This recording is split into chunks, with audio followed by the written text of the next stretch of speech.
My Own True Ghost Story by Rudyard Kipling. As I came through the desert, thus it was.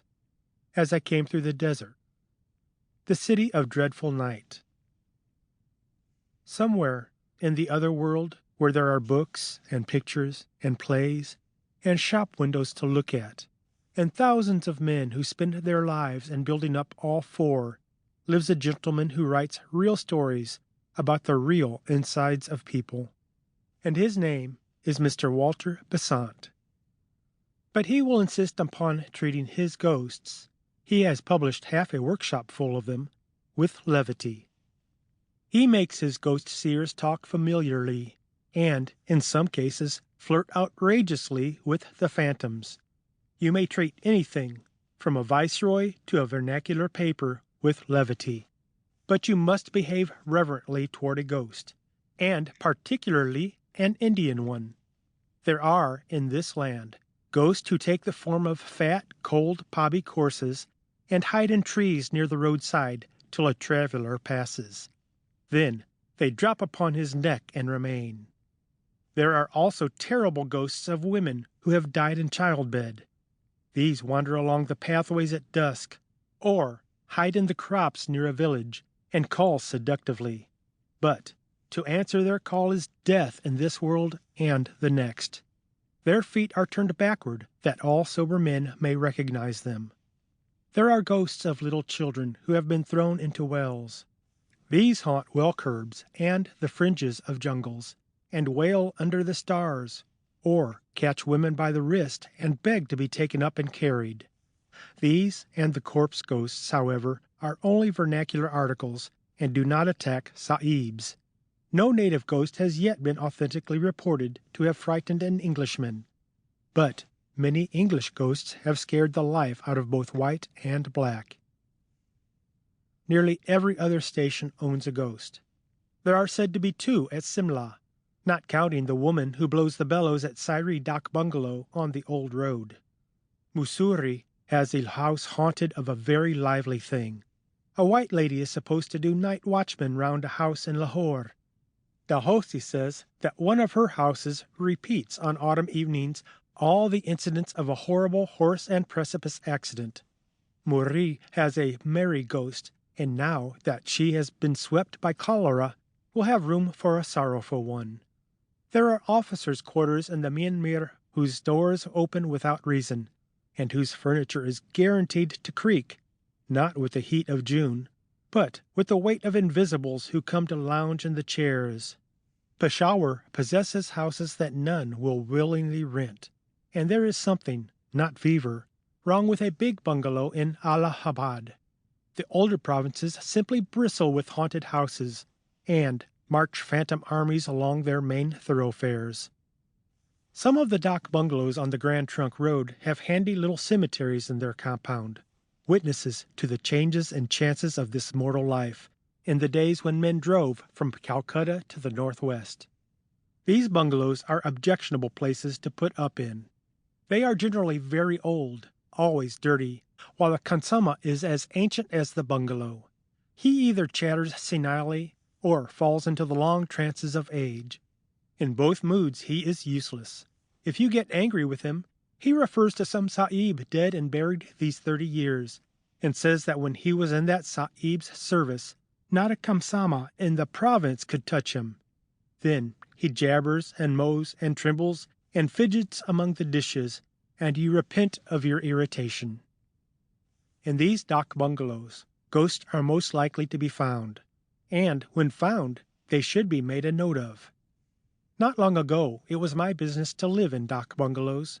I never inhabited the same house for 3 nights running, and grew to be learned in the breed. I lived in government-built ones with red brick walls and rail ceilings, an inventory of the furniture posted in every room, and an excited snake at the threshold to give welcome. I lived in converted ones, old houses officiating as dock bungalows, where nothing was in its proper place, and there wasn't even a fowl for dinner. I lived in second-hand palaces, where the wind blew through open-work marble tracery just as uncomfortably as through a broken pane. I lived in dak bungalows where the last entry in the visitor's book was 15 months old, and where they slashed off the curry kid's head with a sword. It was my good luck to meet all sorts of men, from sober traveling missionaries and deserters flying from British regiments, to drunken loafers who threw whiskey bottles at all who passed, and my still greater good fortune just to escape a maternity case. Seeing that a fair proportion of the tragedy of our lives out here acted itself in dak bungalows, I wondered that I had met no ghosts. A ghost that would voluntarily hang about a dak bungalow would be mad, of course, but so many men have died mad in dak bungalows that there must be a fair percentage of lunatic ghosts. In due time, I found my ghost, or ghosts, rather, for there were two of them. Up till that hour, I had sympathized with Mr. Besant's method of handling them, as shown in The Strange Case of Mr. Lecoq and other stories. I am now in the opposition. We will call the bungalow Katmal Dak Bungalow. But that was the smallest part of the horror. A man with a sensitive hide has no right to sleep in dak bungalows. He should marry. Katmal Dak Bungalow was old and rotten and unrepaired. The floor was of worn brick, the walls were filthy, and the windows were nearly black with grime. It stood on a bypath largely used by native sub-deputy assistants of all kinds, from finance to forests. But real sahibs were rare. The Kamsama, who was nearly bent double with old age, said so. When I arrived, there was a fitful, undecided rain on the face of the land, accompanied by a restless wind, and every gust made a noise like the rattling of dry bones in the stiff toddy palms outside. The Kansama completely lost his head on my arrival. He had served a sahib once. Did I know that sahib? He gave me the name of a well-known man who has been buried for more than a quarter of a century, and showed me an ancient daguerreotype of that man in his prehistoric youth. I had seen a steel engraving of him at the head of a double volume of memoirs a month before, and I felt ancient beyond telling. The day shut in, and the Kansama went to get me food. He did not go through the pretense of calling it kana, man's victuals. He said ratub, and that means, among other things, grub, dog's rations. There was no insult in his choice of the term. He had forgotten the other word, I suppose. While he was cutting up the dead bodies of animals, I settled myself down, after exploring the dak bungalow. There were 3 rooms beside my own, which was a corner kennel, each giving into the other through dingy white doors fastened with long iron bars. The bungalow was a very solid one, but the partition walls of the rooms were almost jerry-built in their flimsiness. Every step or bang of a trunk echoed from my room down the other 3, and every footfall came back tremulously from the far walls. For this reason I shut the door. There were no lamps, only candles and long glass shades. An oil wick was set in the bathroom. For bleak, unadulterated misery, that dak bungalow was the worst of the many that I had ever set foot in. There was no fireplace, and the windows would not open, so a brazier of charcoal would have been useless. The rain and the wind splashed and gurgled and moaned round the house, and the toddy palms rattled and roared. Half a dozen jackals went through the compound singing, and a hyena stood afar off and mocked them. A hyena would convince a Sadducee of the resurrection of the dead, the worst sort of dead. Then came the ratub, a curious meal, half native and half English in composition, with the old Kansama babbling behind my chair about dead and gone English people, and the wind-blown candles playing shadow bo peep with the bed and the mosquito curtains. It was just the sort of dinner and evening to make a man think of every single one of his past sins, and of all the others that he intended to commit if he lived. Sleep, for several hundred reasons, was not easy. The lamp in the bathroom threw the most absurd shadows into the room, and the wind was beginning to talk nonsense. Just when the reasons were drowsy with blood-sucking, I heard the regular, "Let us take and heave him over," grunt of dually bearers in the compound. First, one dually came in, and then a second, and then a third. I heard the dualies dumped on the ground, and the shutter in front of my door shook. "That's someone trying to come in," I said. But no one spoke, and I persuaded myself that it was the gusty wind. The shutter of the room next to mine was attacked, flung back, and the inner door opened. "That's some sub-deputy assistant," I said, "and he has brought his friends with him. Now they'll talk and spit and smoke for an hour." But there were no voices and no footsteps. No one was putting his luggage into the next room. The door shut, and I thanked Providence that I was to be left in peace. But I was curious to know where the dualies had gone. I got out of bed and looked into the darkness. There was never a sign of a dually. Just as I was getting into bed again, I heard, in the next room, the sound that no man in his senses can possibly mistake. The whir of a billiard ball down the length of the slates when the striker is stringing for break. No other sound is like it. A minute afterward, there was another whir, and I got into bed. I was not frightened. Indeed, I was not. I was very curious to know what had become of the dualies. I jumped into bed for that reason. Next minute I heard the double click of a cannon, and my hair sat up. It is a mistake to say that hair stands up. The skin of the head tightens, and you can feel a faint, prickly, bristling all over the scalp. That is the hair sitting up. There was a whir and a click, and both sounds could only have been made by one thing, a billiard ball. I argued the matter out at great length with myself, and the more I argued, the less probable it seemed that one bed, one table, and two chairs, all the furniture of the room next to mine, could so exactly duplicate the sounds of a game of billiards. After another cannon, a 3-cushion one to judge by the whir, I argued no more. I had found my ghost and would have given worlds to have escaped from that dak bungalow. I listened, and with each listen the game grew clearer. There was whir on whir and click on click. Sometimes there was a double click and a whir and another click. Beyond any sort of doubt, people were playing billiards in the next room, and the next room was not big enough to hold a billiard table. Between the pauses of the wind, I heard the game go forward, stroke after stroke. I tried to believe that I could not hear voices, but that attempt was a failure. Do you know what fear is? Not ordinary fear of insult, injury, or death, but abject, quivering dread of something that you cannot see, fear that dries the inside of the mouth and half of the throat, fear that makes you sweat on the palms of the hands and gulp in order to keep the uvula at work. This is a fine fear, a great cowardice, and must be felt to be appreciated. The very improbability of billiards in a dak bungalow proved the reality of the thing. No man, drunk or sober, could imagine a game at billiards or invent the spitting crack of a screw cannon. A severe course of dak bungalows has this disadvantage. It breeds infinite credulity. If a man said to a confirmed dak bungalow haunter, "There is a corpse in the next room, and there's a mad girl in the next but one, and the woman and man on that camel have just eloped from a place 60 miles away," the hearer would not disbelieve, because he would know that nothing is too wild, grotesque, or horrible to happen in a dak bungalow. This credulity, unfortunately, extends to ghosts. A rational person, fresh from his own house, would have turned on his side and slept. I did not.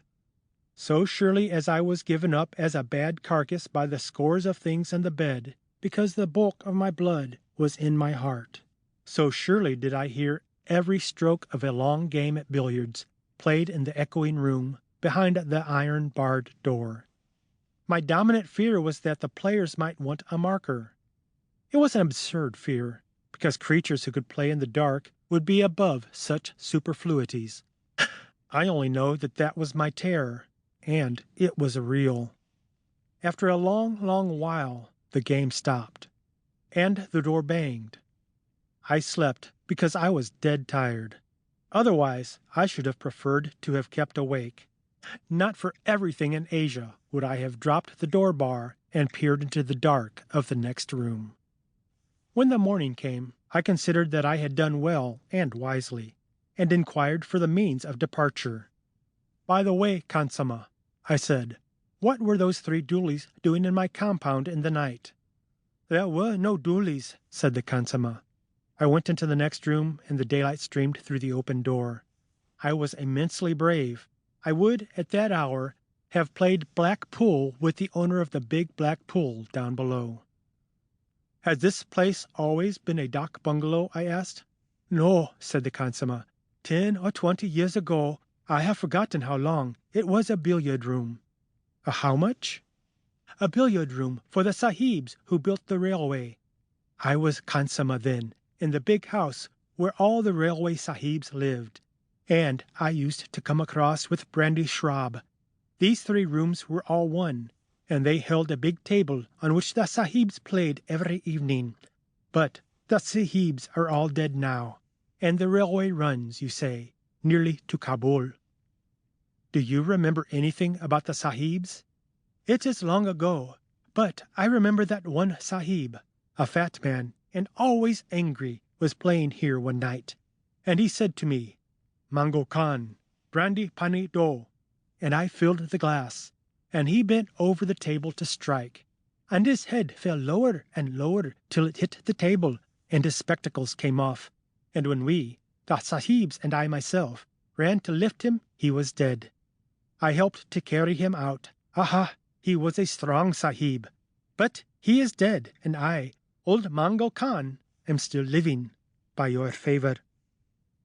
That was more than enough. I had my ghost, a first-hand, authenticated article. I would write to the Society for Psychical Research. I would paralyze the empire with the news. But I would, first of all, put 80 miles of assessed cropland between myself and that dak bungalow, before nightfall. The Society might send their regular agent to investigate later on. I went into my own room and prepared to pack after noting down the facts of the case. As I smoked, I heard the game begin again, with a miss and balk this time, for the whir was a short one. The door was opened, and I could see into the room. Click, click! That was a cannon. I entered the room without fear, for there was sunlight within, and a fresh breeze without. The unseen game was going on at a tremendous rate. And well it might, when a restless little rat was running to and fro inside the dingy ceiling cloth, and a piece of loose window sash was making 50 breaks off the window bolt as it shook in the breeze. Impossible to mistake the sound of billiard balls? Impossible to mistake the whir of a ball over the slate? But I was to be excused. Even when I shut my enlightened eyes, the sound was marvelously like that of a fast game. Entered angrily the faithful partner of my sorrows, Kadir Baksh. "This bungalow is very bad and low cost. No wonder the presence was disturbed and is speckled. 3 sets of dooley bearers came to the bungalow late last night when I was sleeping outside, and said that it was their custom to rest in the rooms set apart for the English people. What honor has the Khansamah? They tried to enter, but I told them to go. No wonder, if these Orias had been here, that the presence is sorely spotted. It is a shame, and the work of a dirty man." Kadir Bash did not say that he had taken from each gang 2 annas for rent in advance, and then, beyond my earshot, had beaten them with a big green umbrella whose use I could never before divine. But Kadir Bash has no notions of morality. There was an interview with the Khansamah, but as he promptly lost his head, wrath gave place to pity, and pity led to a long conversation, in the course of which he put the fat engineer sahib's tragic death in 3 separate stations, 2 of them 50 miles away. The 3rd shift was to Calcutta, and there the sahib died while driving a dog cart. If I had encouraged him, the Khansamah would have wandered all through Bengal with his corpse. I did not go away as soon as I intended. I stayed for the night, while the wind and the rat and the sash and the window bolt played a ding-dong 150 up. Then the wind ran out and the billiard stopped, and I felt that I had ruined my one genuine, hallmarked ghost story. Had I only stopped at the proper time, I could have made anything out of it. That was the bitterest thought of all. End of My Own True Ghost Story by Rudyard Kipling. Read by Kevin Crody, Houston, Texas, June 2022.